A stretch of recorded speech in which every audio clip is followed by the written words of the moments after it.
Alright.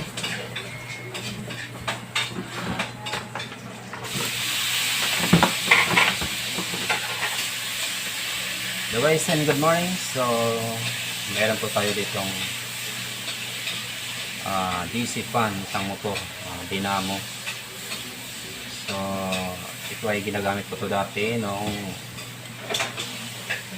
nagba-brown out. Kukunin namin to sa battery, tapos ginawa na itong fan, DC fan, kasi DC yung nagpapagana. So try natin to paikutin gamit itong drill. Balik ka rin natin, tapos paikutin natin kung mayroon mo siyang output dito na lumalabas. Kung magpuproduce pa siya ng kuryente. Tapos i-test natin gamit itong digital tester. Tapos pailawin natin to. Ito ay isang solar light na ginagamit ko dati, kaso sira na. Ito po yung linya ng battery niya, bali 3.7 to. So try natin to i-connect dito at pagganahin kung mayroon siyang power na may output. So i-test muna natin to para masukat natin kung ilan ba ang output nito. Okay, so connect natin tong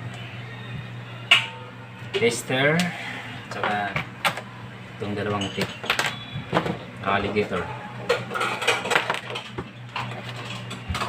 Tapos set natin to sa DC 20 volts. Tapos hanapin natin yung pinaka polarity nito, kung saan ba banda, kung mayroon ba itong polarity.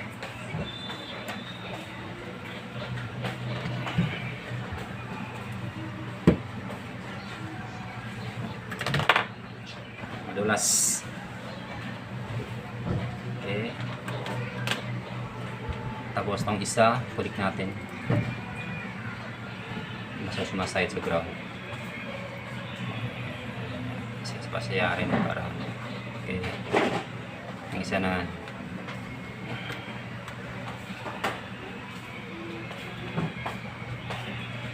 okay, nakakonect na. Tapos itong drill lalagay natin dito.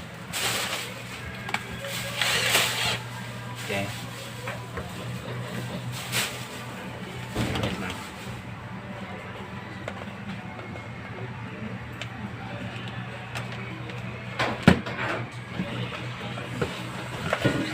kita ko to sa inyo.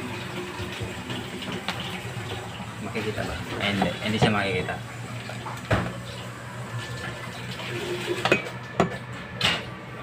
Okay, ilawin natin. Tayo natin yung stand.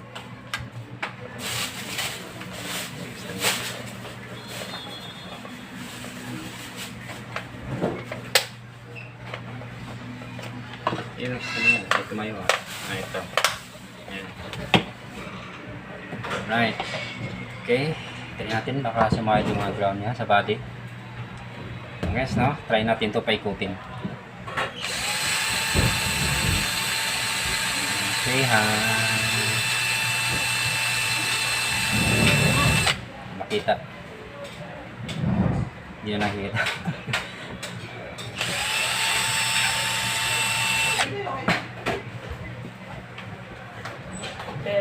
Mayroon nga. Ito yung Pag wala nang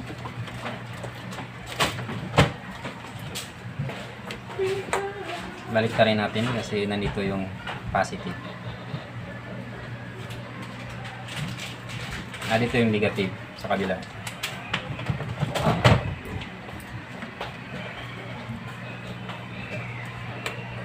Tapos palit natin dito kasi nandito pala yung positive sa kabila.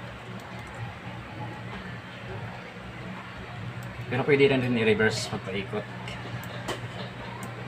Try natin ulit.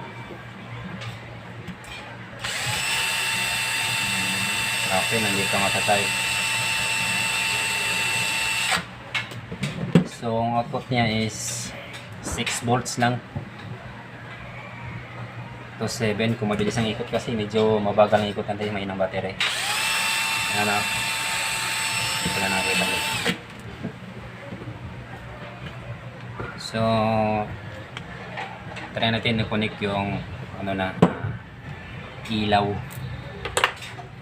Kasi masyadong mataas yung ano niya. Pwede niyang supplyan tong 3.7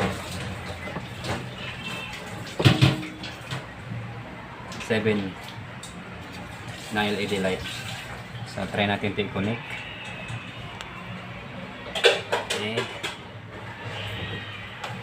So dito yung positive sa kabila. Ito yung positive, yes.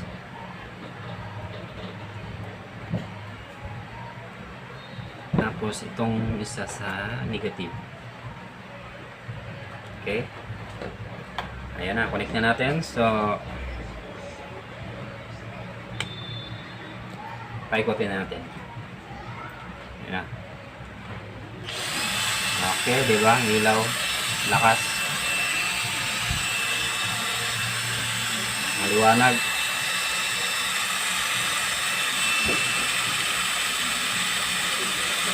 Pag i-reverse mo, wala siyang power na labas. Pag i-reverse mo siya, wala siyang power kasi negative na kabaliktad mo. So, forward. Yes, ha? Liwanag. Ito natin pati yung ilaw.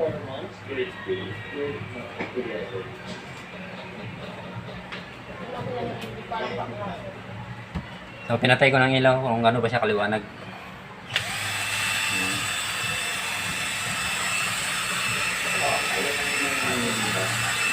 Liwanag, diba?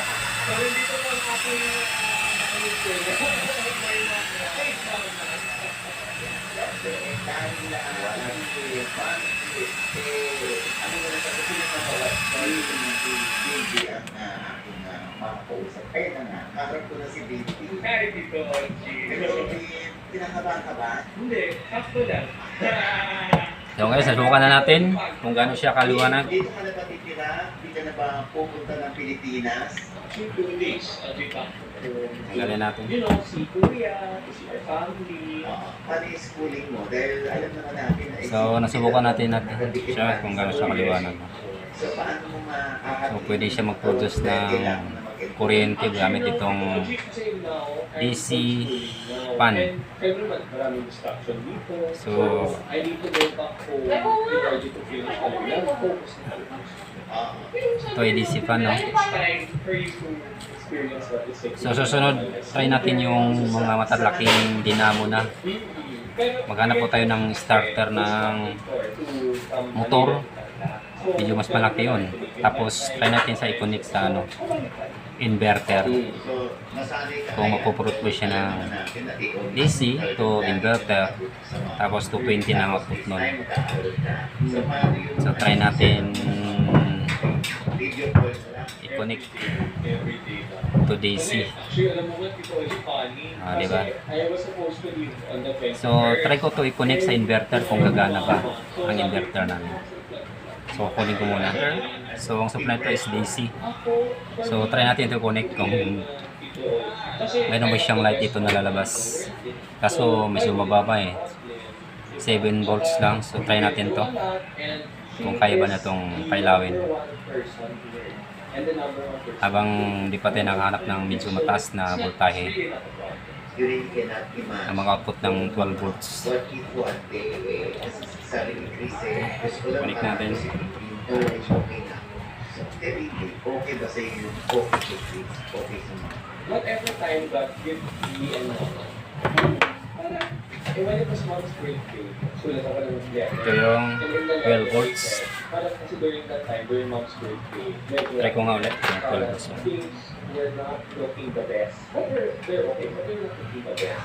So, I wrote in the letter na, okay, Mom, I know times are tough, pero I'm so thankful na isa, diba, 17 lang. I'm so thankful na I had 17 years with the person I love the most. And di ba other people really don't spend 10 years, 5 years with the person they love. Oh, 12 volts yan. 17 years with them. Okay. So siyang 12 volts. Whatever God gives us. Yes. Ito. Advance ang 12 volts. Kasi when we learn about mouse feeling was stuff na 2018. So a few years, so really accept. Negative. Really accept na. Maybe like 2 years. Ito na siya, negative and positive. Learn to remember. Okay. Yes. Oo. Try natin switch. What's the best thing that I Switch get? power. At saka yung the feeling I have when I'm with my mom is indescribable. You really can't explain. Parang I really can't explain how much I love my mom. Parang abang words na yan. So, hindi kayo nakakaroon kasi pagdating sa mga kunwari nung hindi na si Hindi na si mom. Oo, yun nakikita mo na parang hindi okay man. Parang na kailangan ko naman. Kaya mga ganun pa ba hindi ko? Pero naman, hindi ako Diyos. I can only do so much to alleviate her, to help her. Pero at the end of the day, I can't fully take it away. Kasi, what can I do? All I can do is love her, Okay. support her, take care. Let's try. So, kahit sa kabila, Ito, tama kita. karamdaman ng mga Tayo magpa-power drain. bibigyan pa rin. Try natin. Huwag ka alalahan. Fighter kasi sino ako? Fighter. Maluwag. Fighter at saka all my titas really take the time to talk to me na yun, yung mga kakalimutan, she's not this. No. So, those moments na parang panahawa ko na kay mami. So, but I know that fighting mo, alam ko, ayaw, wala na. Ano assurance binibigyan ng mama mo sa kabila ng ganun? Kasi sabi nila, I will fight for you and your brother. Kasi, you are married. Parang, what she said is na, okay, it's my look like na I'm, getting weak, getting weaker, but no, I will always fight for you. Yan ba? Kasi, kilala mo naman si mama, ikaw, si kahit di talaga. Eh, si baby ba? Hindi na niya. 2 months ago. I don't even cry it. I'm sorry for Pero, lagi may update na naman yung mama mo. Hindi ko na nag-ayos. Ay, naka-off pala. Kasi I took every day for it. Para Naka-off, Lodi. Naka-off. spaghetti and hot dogs and all. Mom is the type na Naka-off pala. slowly but surely. Kala mo walang power. So, try natin ulit. She's accepting what you're gonna do. This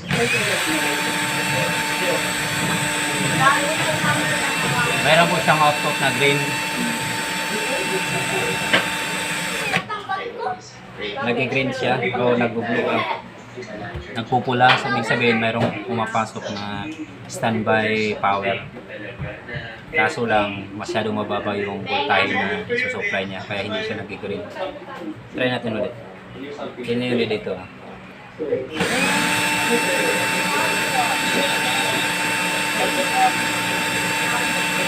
Ibig sabihin, mayroon siyang pula. Kaso lang masyadong mababa yung voltage. Kasi hanggang 7 volts to 6 volts lang yung output niya.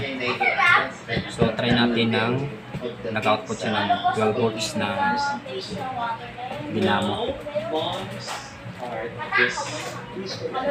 So sa susunod baka mayroon tayong makita na mga starter ng motor, mga starter, kasi medyo mas malaki yun. Pero try natin yun, baka maghanap tayo sa scrapan. Ito natin siya itatry sa inverter para gawin ito siyang generator. Dinamo, output niya is 12 volts. Tapos kukunin natin itong inverter. Dito siya mag-output ng 220. So, yun ang susunod nating gagawin sa susunod. So, maghanap muna tayo. Bukas, magigising ako mga ano. So, ngayon nasubukan na natin to. Itong DC fan na mayroon talaga siyang output na Ano ba, 10 ba yung 6 volts. Napagana natin tong isang gigising ako ng LED mga 7? light na ano lang naman to? 7 watts, mababa lang. Pero maliwanag na siya, super out. So, gamit itong drill na ano, nagpapaikot dito. So, susunod sana try natin, baka makahanap tayo ng DC motor. Yung mga motor ng electric bike, yun, mas maganda, mas laki ang wattage nun. Siguro nasa ano yun, mga 48 volts o 24 volts yun. 3, 4. So, siguro sa mga ano yun, mga 300 plus watts na. So kung 24 volts, to 12 volts lang isa pwede nun. So try natin makahanap ng 12 volts lang na DC motor para mapagana natin tong inverter para mag-output siya ng 220. Pwede natin gamitin na power sa ground out. Mas makabili ka ng mga sikanhan na mga ano, makina na ano, DC engine. Pwede natin gawing convert DIY generator. So sa ngayon ito muna ang patunayan natin na mayroon talaga yung DC output. Okay, thank you for watching guys. Sa susunod ulit.